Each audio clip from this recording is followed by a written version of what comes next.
Hello বন্ধুরা, কেমন আছো সবাই? আজকে আমরা যাচ্ছি নৈহাটি বড় মাকে দর্শন করতে। তো আমরা প্রথমেই সিউড়িতে টিকিট কেটে নিয়ে ট্রেনে চাপবো বলে আমরা সবাই মিলে ট্রেনে চাপবো বলে সবাই মিলে যাব। ট্রেনে চেপে গেছি। এই যে আমাদের সখাগণ, সব সখাগুলো ট্রেনে চেপেছে। সব ভাইয়ের বন্ধু সবাই, দিদির ছেলে, দাদার ছেলে, আমার ছেলে, সবাই বসেছে। তো ট্রেনটা ছেড়ে দিয়েছে। ছাড়ার পর আমরা যাচ্ছি নৈহাটির দিকে।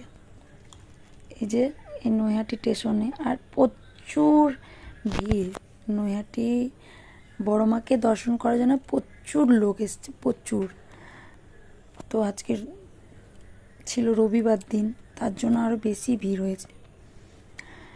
তো আমরা হাঁটতে হাঁটতে দোকানগুলো দেখছি।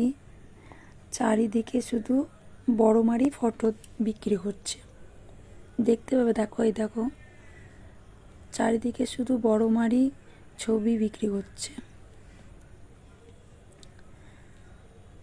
আমরা চলে এলাম মন্দিরের পাশেই।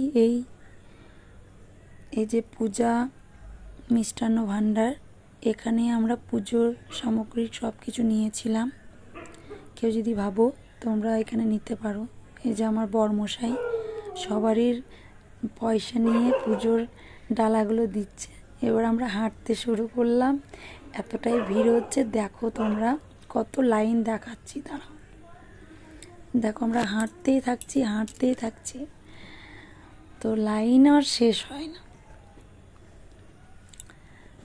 এত লাইন কি বলবো। এই যে এই দিকটায় এই যে পুলিশগুলো আছে, এই দিকটাই হচ্ছে বড় মার মন্দিরটা ঢোকার রাস্তা।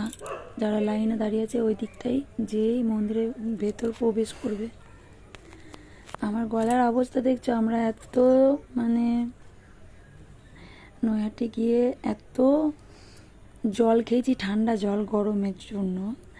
তবে আমার গলা পর্যন্ত বসে গেছে। যাদের ঠান্ডা লাগা ধাত থাকে তাদের ফ্রিজের জল খেলেই বসে যাবে। দেখো কত লাইন, দেখো। আমরা চলেই যাচ্ছি। আমার ছেলে যাচ্ছে, ওই যে একটা দাদা যাচ্ছে, দাদার ছেলে যাচ্ছে।